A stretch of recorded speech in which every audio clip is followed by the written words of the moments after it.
every crime, a story of a survivor, of someone left behind, of someone determined to solve a mystery. These are the stories of crimes that changed lives forever. This is Justice Rules. A mystery that's haunted a small town for more than a decade. A 10-year-old disappears while walking home from a friend's house. I just want Lindsey to come back. The community never the same. It was a little town where everybody knew everybody, and it was a beautiful summer. And a mother brought to her breaking point for years. I'm going to do what I have to do to find my daughter. But what happened to Lindsey Baum? Where did she go? Here's reporter Monique Ming-Lavin with the small town secret that is still unraveling. 10-year-old Lindsey Baum loved Harry Potter and Twilight. She was just 2 weeks away from her 11th birthday, living with her mother and brother in McCleary, Washington, a town with fewer than 2,000 people. On June 26, 2009, she went to a friend's house near her home. She wanted to spend the night, but her friend's mother said no, so she left at 9:15 p.m. to return home.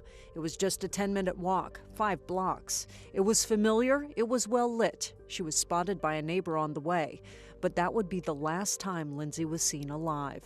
Around 10 p.m., Lindsey's mom, Melissa, called the friend's house. Michaela's mom said Lindsey was only there about 10 minutes before they told her to head home because it was going to get dark. And normally Lindsey would call me so that I could go and get her, and she didn't have her cell phone. She left it at home. Lindsey's phone was at home on the charger. At 10:45, Melissa called police. I'm numb. I'm at the numb part now. I had my fit and kind of cried myself out, and now I'm just numb.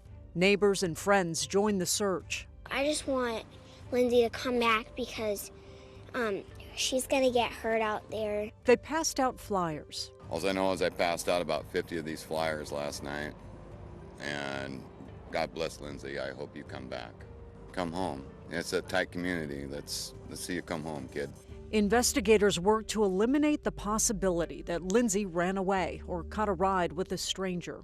All of those different scenarios are things that are being considered, along with the worst case scenarios that, she's the victim of foul play and or some type of predator behavior.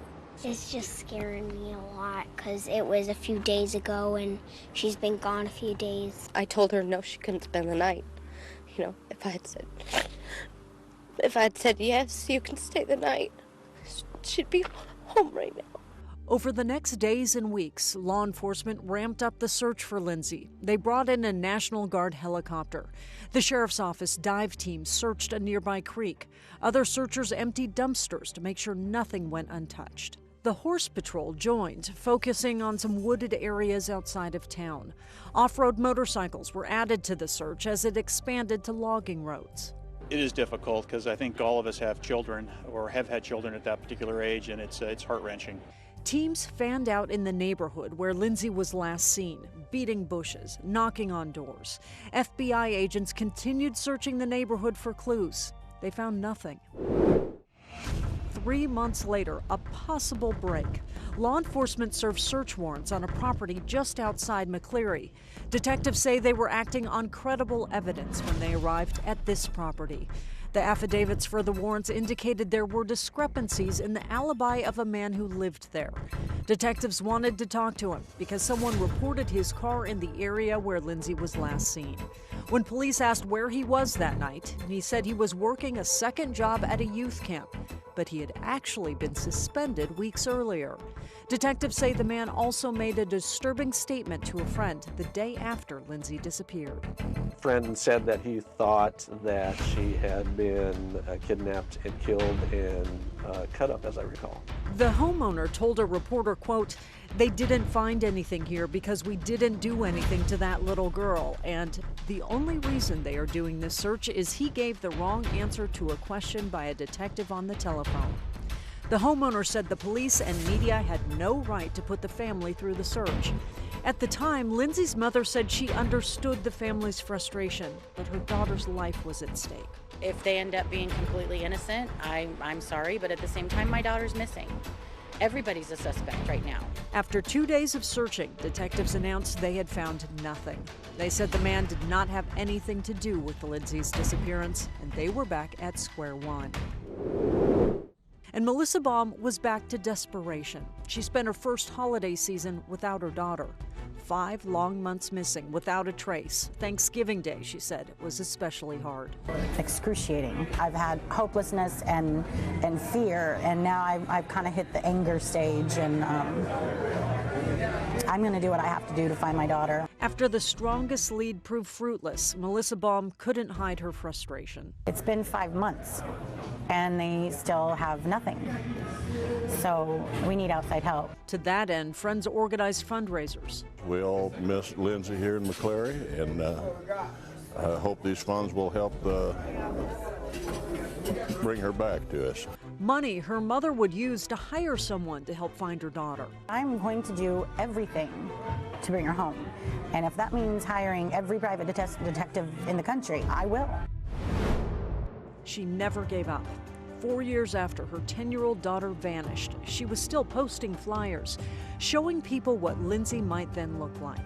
It's just to point out to the public that she's not a little girl anymore. She's a young woman, and she's not going to look exactly like she did when she disappeared. She looks different. Seeing the age-progressed photo of Lindsey, who would be turning 15, offered new hope and also new heartache. Just seeing it's kind of reminds me how much time I've missed with her. In the 4 years after Lindsey's disappearance, Grace Harbor detectives checked out 4,000 tips. They interviewed nearly 40 people of interest, but they never found anything that led to Lindsey. We're going to keep working on this case until we figure out who did this, and then we're going to bring Lindsey home, and we're going to hold whoever did this responsible. I want my daughter home. No matter what, I want her home. And then in September of 2017, hunters found remains in the mountains outside Ellensburg, Washington, hours away from where Lindsey disappeared. It would take months before investigators would announce that the body belonged to Lindsey.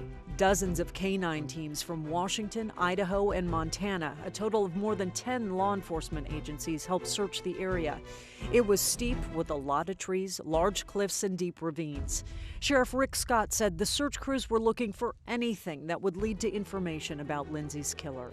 It could be anything, quite frankly, from forensic evidence to something that will speak to cause and manner of death. I mean, the gamut is wide open with regard to that. So we'll be looking for any and everything from minor forensic evidence to evidence that would point to a suspect.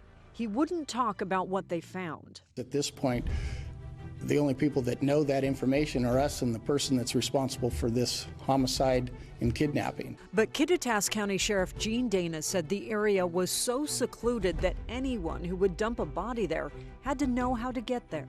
Well, it's not a road that goes to any place in particular, so you'd really have to be familiar with the area, either through hunting or hiking or something, so you'd have to have been there before. After learning investigators had found her daughter's remains, Melissa Baum spoke out again. There are no words. The fact is, a monster stole my 10-year-old little girl, and they murdered her, and they dumped her like trash in the woods. So my fight now has turned from looking for my daughter to finding who killed her. This person is a monster, and I grew up teaching my children that monsters didn't exist. So now when you're telling your children monsters don't exist, you're lying.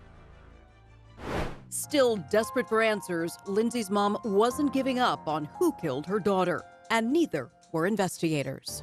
To find her that far away is probably the biggest clue we have now. I'll go to hell before I just stop and let them get away with it. And then a similar case raises red flags. But will it help to find Lindsey's killer?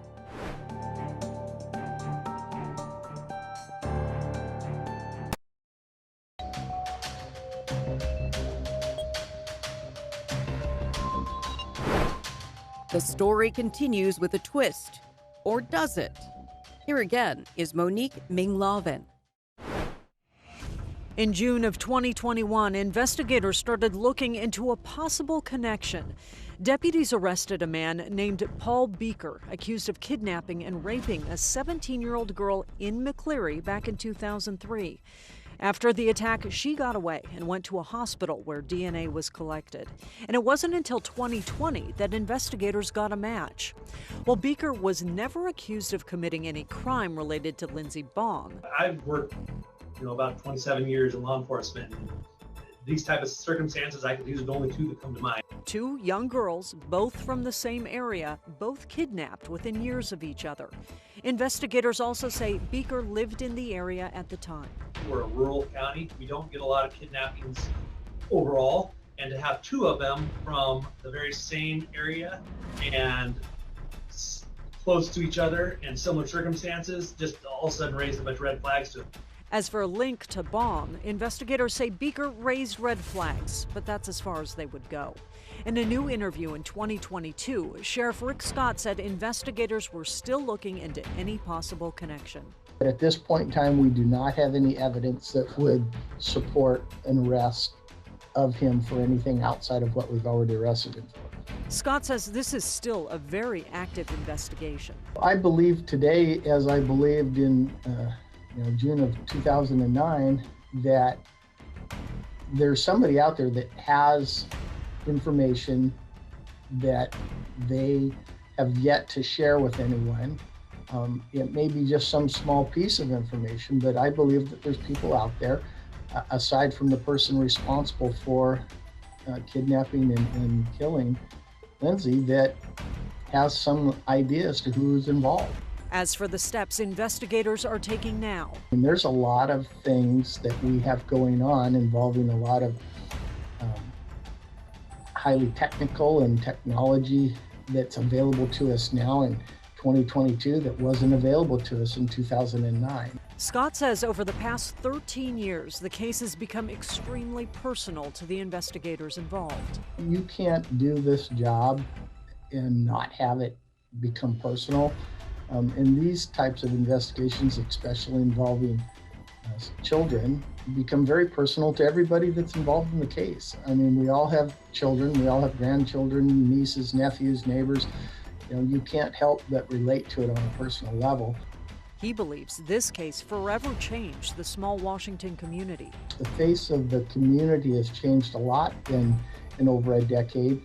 Back when this incident occurred, the community, truly lost its innocence. It was a little town where everybody knew everybody, and it was a beautiful summer in 2009, and kids ran around without fear of anything bad really happening within the community. And when this happened, it shattered that innocence that everybody enjoyed about living in that small town. The joke at the time was, the best thing about a small town is everybody knows everybody, and the worst thing about a small town is everybody knows everybody. And so there weren't any secrets. Well, then all of a sudden, this massive secret has appeared and remains in place after all this time. But if you drive through the city of McCleary today, you'll see dozens of signs advocating for information and leads and things that will lead to the arrest of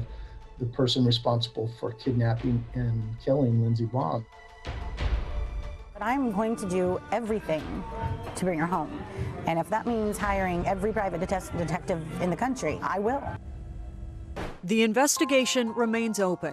Anyone with information is asked to call the Lindsey Baum tip line at 360-964-1799.